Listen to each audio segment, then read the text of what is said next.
Live, Chairman, thank you. Thank you. Good evening and welcome to this Central Planning Committee meeting on Wednesday the 18th of December 2024. My name is Councillor John Driver and I am the chair of this committee.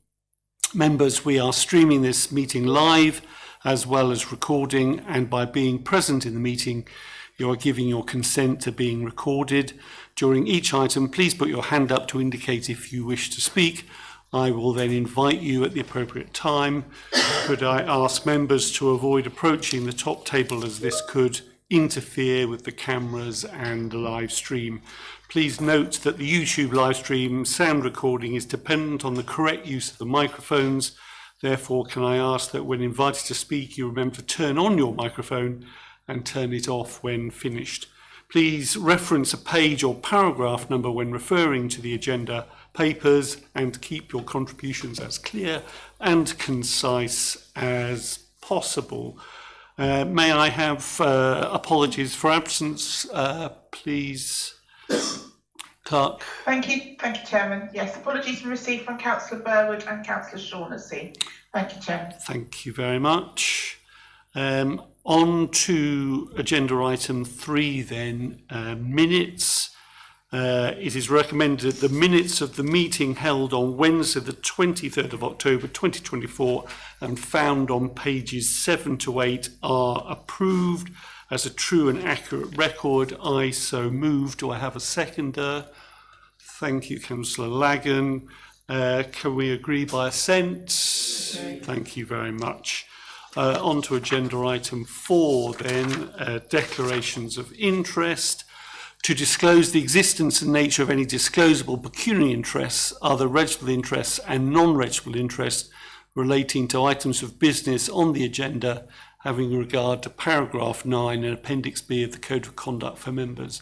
Members are reminded that they are also required to disclose any such interest as soon as they become aware, should their need arise throughout the meeting. Members, any declarations of interest to disclose? No?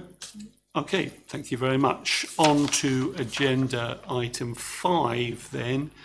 This relates to report 24000613, Brewster House. So this can be found on pages 9 to 18. Just to inform you that there have been no member updates for this item and no request for public participation. So, Ms. Page, I think you're presenting the report, so if you could do so, thank you. Thank you, Chairman. Good evening, members. So yes, this is a full planning application for the demolition of the existing care home at the site and the erection of a new build 74-bed care home with associated vehicle parking, amenity space, detached cycle, bin store. And as we've heard, it's at Brewster House, Oak Road in Heybridge. So here's the location plan with the site edged in red. The site comprises an existing and occupied care home facility. It lies within the defined settlement of Heybridge.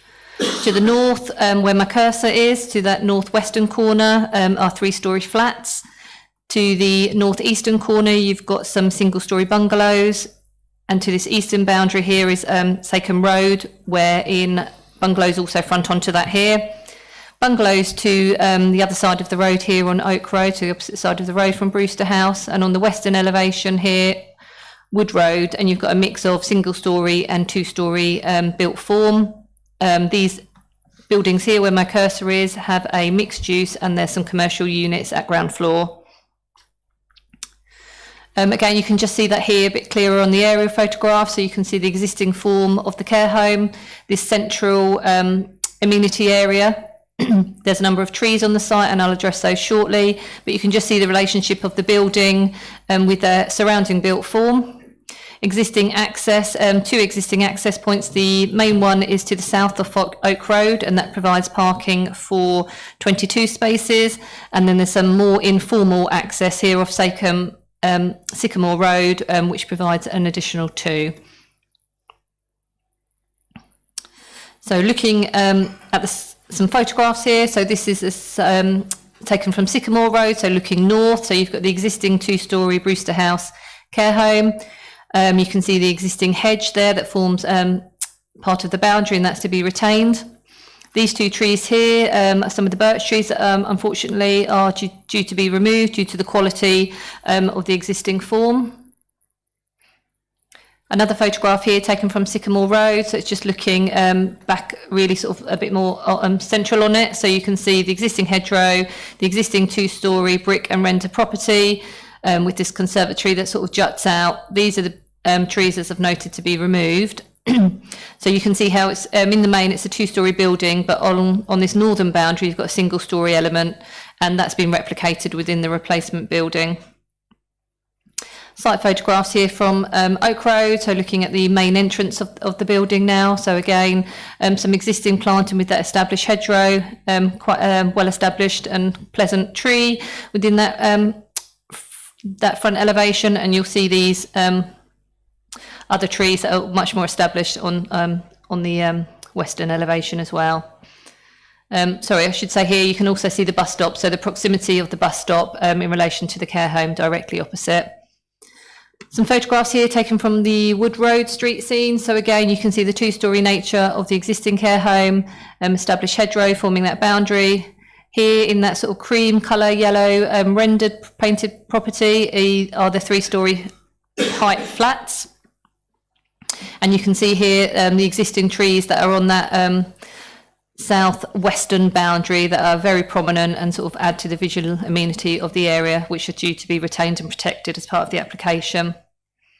So in terms of the site plan here, the red is the existing siting, so you can see where my cursor is, where that bit juts out, that's a conservatory we saw in some of the photographs. So the grey is the replacement building. So you can see that in general, the general siting of it does follow the existing layout and form of the existing footprint. So the application does propose the entirety of the demolition of the existing building and the erection of this purpose-built 74-bed care home. So the existing care home provides dementia and residential care, and that's also proposed how the new care home would operate. So in addition, and we'll see this on some later slides, in addition to the 74 ensuite bedrooms, the building would provide a number of day rooms, lounges, assisted bathrooms, hairdressers, cinema room. Within the building, 2 lifts would be provided. An inner courtyard is retained to provide external amenity space for the residents, so we can see that here, so not a dissimilar approach to the existing layout. So within that, there would be hard and soft landscaping, which includes planters and a sensory garden with external seating. And then around the perimeter of the site, which is as existing, amenity area will be retained. So the hedgerow would be retained, and then there'd be this more sort of outlook onto that sort of amenity area for residents. In terms of access arrangement, this remains as per existing. So Oak Road, the majority of the access would, or the parking provision would be accessed from this southern access point, so as existing. And onto Sycamore Road, a more formal arrangement with 4 spaces would be provided. So the existing care home has 24 spaces and the proposed would have 19. In addition to the cycle parking, there would be 12 cycle parking spaces provided for staff, and they are located where my cursor is here, so in that northwestern corner, which would be adjacent to the refuse store. And for visitors, 6 cycle spaces would be provided towards the entrance area here where my cursor is. So just briefly flicking through some of the floor plans. So the ground floor plan here shows obviously the bedroom accommodation as you'd expect. So a lot of those have windows fronting out onto the amenity space or fronting into with access out onto the courtyard, internal courtyard. The ground floor plan also includes the back of house facilities, as you'd probably expect. So kitchen and laundry here. So the laundry room would ensure that all of the associated cleaning and washing is accommodated within the site. First floor plan again, bedrooms, and then there's 4 day rooms on this floor together with a hairdresser. And then on the second floor, 4 further day rooms and a small cinema room.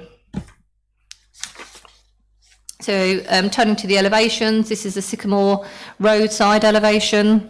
You can see that the proposed building in the main would be 3 stories in height, although there is variation within the height. So you can see the difference between the ridge height on Sycamore Road to what would be beyond the ridge height onto Wood Road.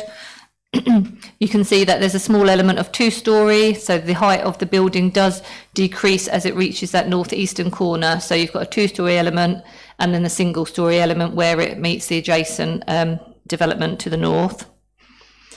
Interest has been added to the elevations to break up the scale and form of the building. So the building would include, as we can see here, projecting gables of different widths, variation in the size and the pattern of the window fenestration, and this mix of materials. So it would be constructed in this brick with a white render and a light coloured boarding, and with a slate or slate effect tile. Looking at the Wood Road side elevation, so you can see that this facade also includes that variation in the width of the projecting gables, and it also includes these features which we'll see later on, some CGIs around the windows to add a bit more interest and depth to that elevation. This then is the Oak Road elevation, so the main entrance, so as you would expect, sort of a more prominent sort of focal point to the building. This fronts onto or faces onto the car park and the vehicle and pedestrian access into the sites. And then this is just the rear elevation. So where earlier I was talking about the variation in some of the ridge heights and the eaves, you can see this probably more clearly in this this elevation. And then you can see how the building drops down to 2-storey, and along that northern boundary, this is your single-storey element. So just some quick CGIs that I've included today. So apologies, these weren't circulated earlier. This is the Oak Road elevation, so the main entrance in, so you can see existing access. The sort of layout of the parking follows as existing really, but they've just widened some of the spaces to comply with standards. You can see the mix in the material and the retained planting. And then again, this is also that main frontage, but just shows that Sycamore Road elevation in terms of how it's turning the corner. I've included this overlay here, or this slide, which shows the existing and the proposed. Which just really demonstrates the difference between the existing and the proposed building. So clearly there is an increase in height going from 2-storey to 3-storey in the main, and the increase in height would be around 4 metres. As set out in the officer report, it's considered to be acceptable in relation to surrounding development.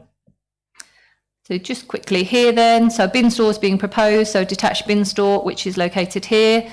At the moment, the bin store is located quite close to the single-storey residential property to the north, but they're moving it to the other side here. So timber construction, fairly standard in design. Cycle store provision, as I've mentioned, so that's within 2 spaces, one for staff and a separate one for visitors. And again, sort of fairly standards in sort of design. And therefore, in terms of conclusion and recommendation, the site's located within the defined settlement boundary of Heybridge, wherein the principle of development is supported. The proposal would replace an existing care home and is designed to support and meet needs of its target residents. The development would deliver 74 ensuite bedrooms with well laid out and generous internal communal and recreational spaces. Externally, residents would benefit from a landscaped amenity area.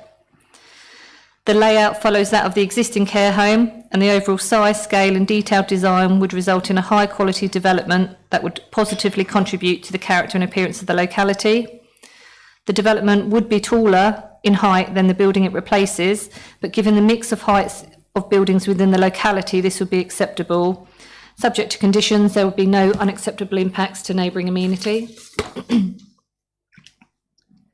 In terms of highway matters, the development would not have an adverse impact upon local highway safety, and the local highway authority have no objections from a highway transport and transportation perspective. The vehicle parking provision would fall below the adopted standards. However, the care home operates successfully on a similar provision as set out in the report, and there is good public transport provision in the area. Overall, officers are content that the parking provision would be acceptable for staff, future occupiers and visitors. And then conditions imposed to secure the delivery of the cycle storage to further encourage sustainable patterns of travel.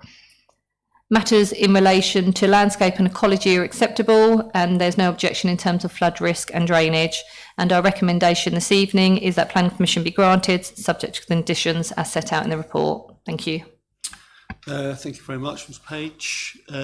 Members, Councillor Stilts. Just a quick question. Where is the charging for electric scooters and things for the residents if they need them? And the other one was, are they going to have any solar panels on these roofs? Thank you for the question. Yeah, it does seem like mobility scooters seems to be the issue at the moment for care homes. So that is something I have explored with the agent. So there isn't any direct provision within the building. So there's no sort of external building to accommodate that for sort of parking, or there's nothing within the building itself either. The reception area is quite generous, and there would be provision within that to enable some scooter parking, but there's no sort of formal allocation for it. And in terms of solar panels, that isn't something that's being proposed on this scheme. Ms Page, can I just clarify the number of residents at the moment? Do you know how many residents it has at the moment? I couldn't tell you how many people are actually in there at the moment, but in terms of maximum capacity, it's 74. So that's the existing. And the existing. And the existing, yeah, as yeah. well. Like for like in that sense. Okay, because I'm just checking, because you've got, obviously we're going down from 24 to 19 parking spaces, but you're saying that actually the actual number of residents that it's supporting is the same. correct. Okay, thank you. Councillor Lagan. Thank you, Chair. A couple of points. One is on parking. We have parking standards for a reason, and it keeps on coming up that although it doesn't meet the parking standards, considerations have been implemented to make it acceptable. What's the point in having standards if we don't stick to the standards we've got? The second thing, so I'm not in favour of that.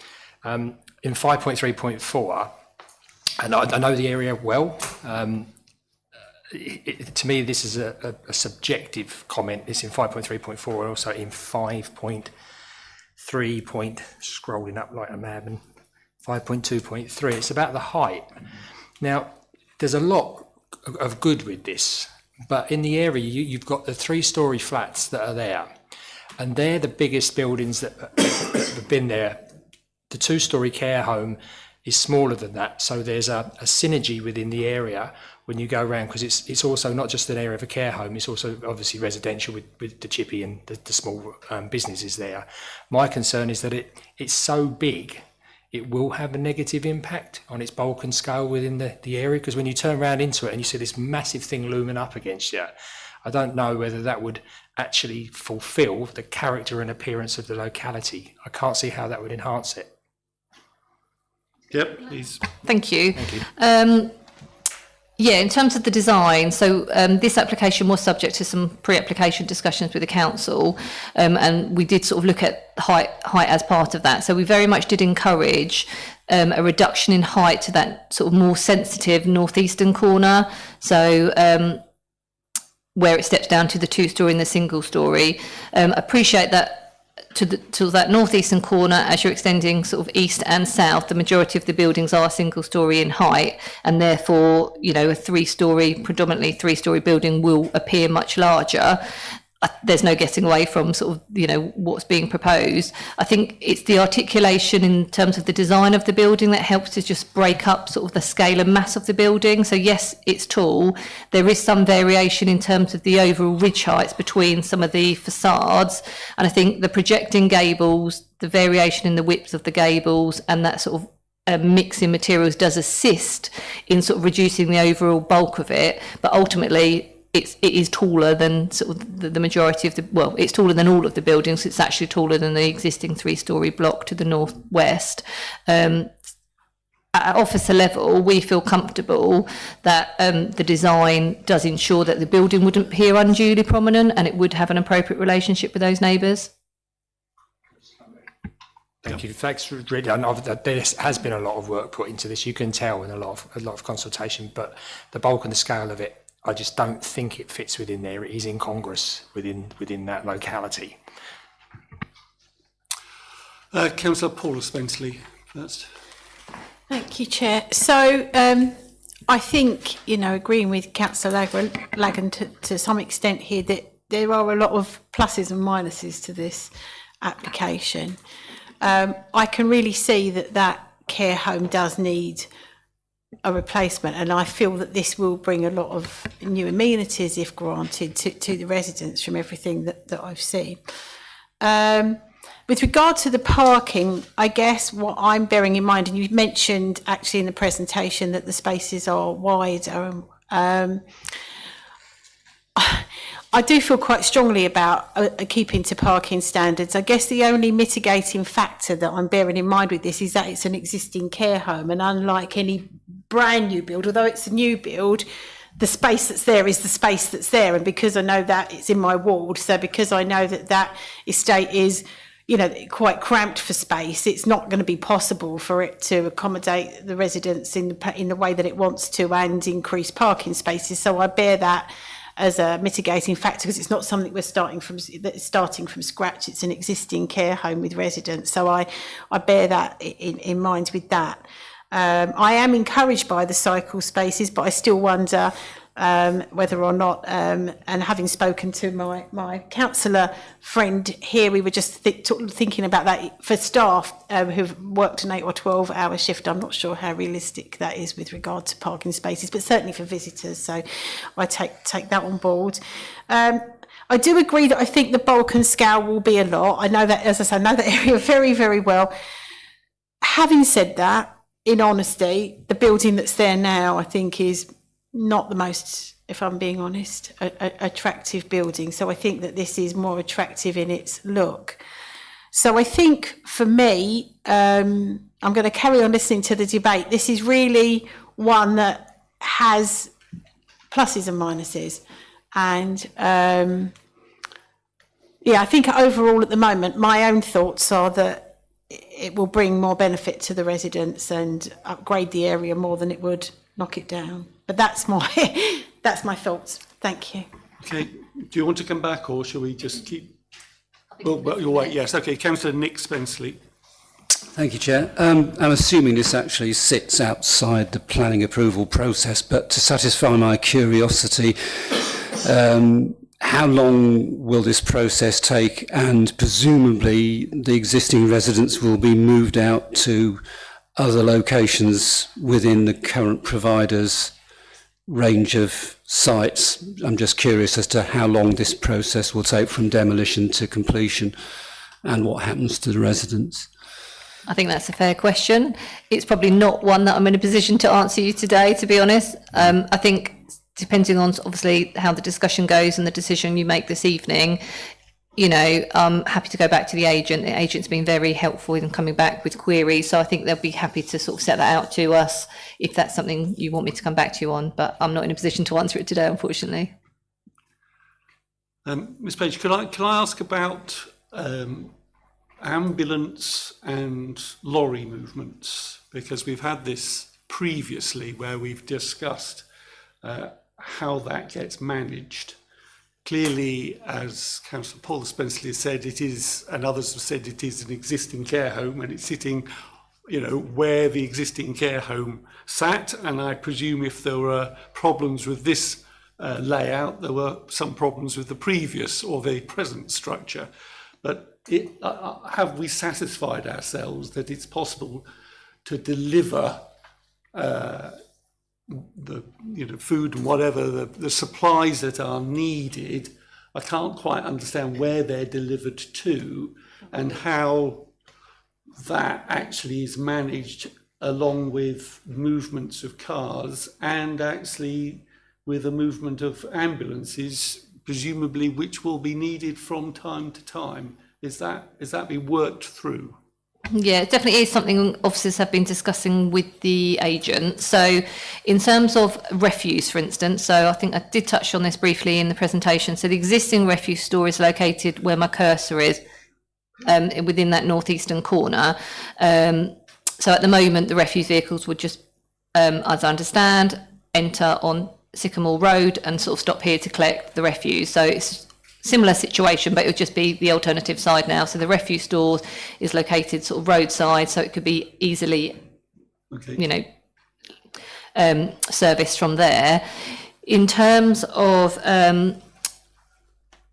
because there's all the laundry is accommodated on site. There wouldn't be any traffic movements associated with anything to do with that, but appreciate there would be deliveries with food, etc., etc.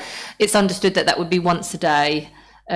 So probably not dissimilar to, say, some of the commercial units that are sort of located here that might just have one delivery a day. So we're expecting one delivery a day, but there isn't any actual, as is the existing situation, no actual sort of servicing area provided for that. So it would either have to be within the car park and then it would go through the building, or it would be sort of, I would assume more logically, it would stop on this Wood Road side and then would facilitate sort of access into the kitchen, which is at the back here.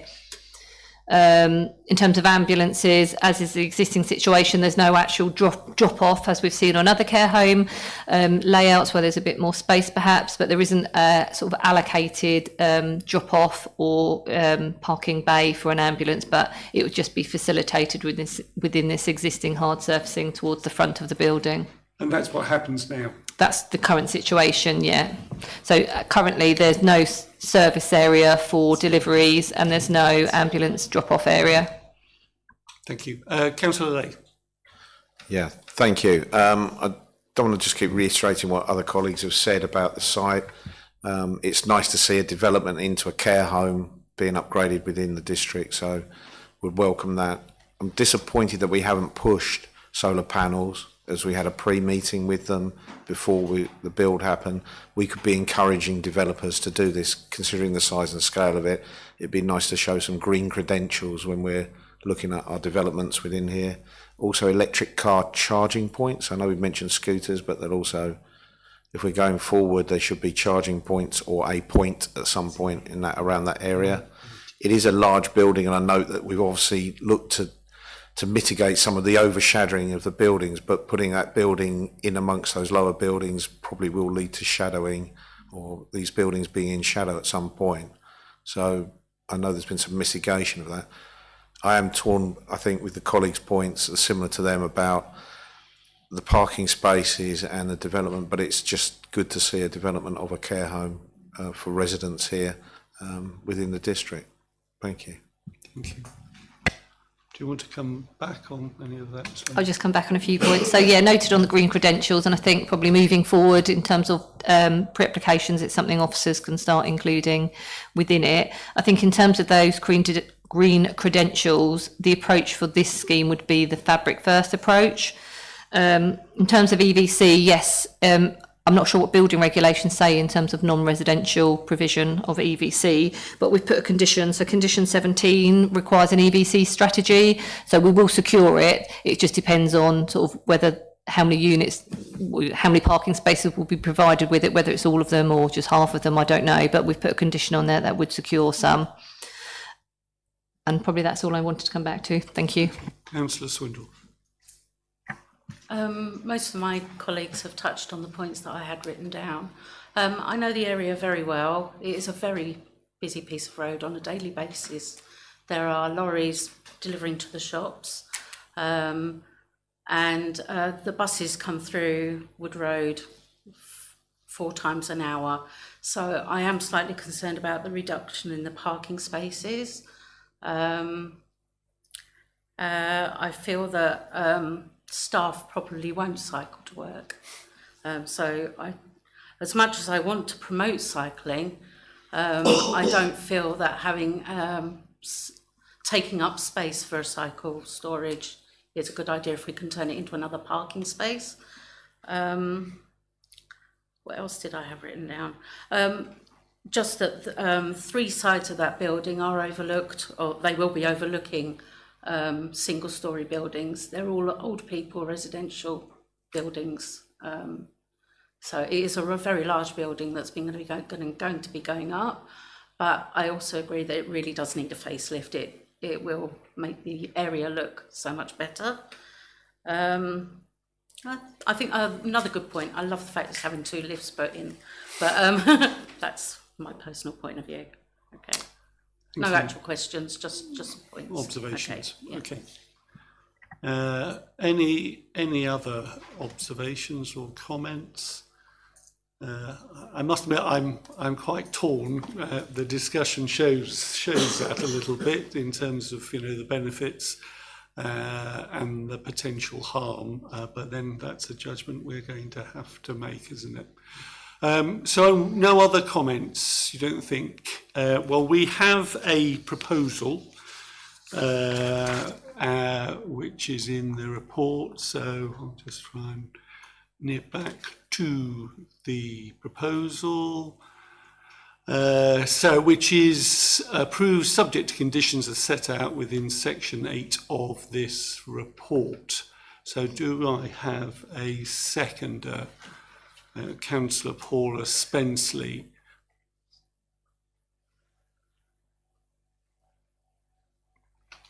Do you want to? No. No? Okay, all right, I just thought you were going to tell me to do something different. So a proposal was seconded from Councillor Paula Spenceley. Can we have a vote, please? Those in...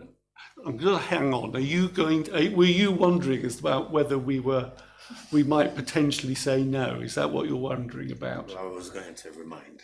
Yes, you're going to remind me that if we potentially might say no, whether we need a conditional break. Yes.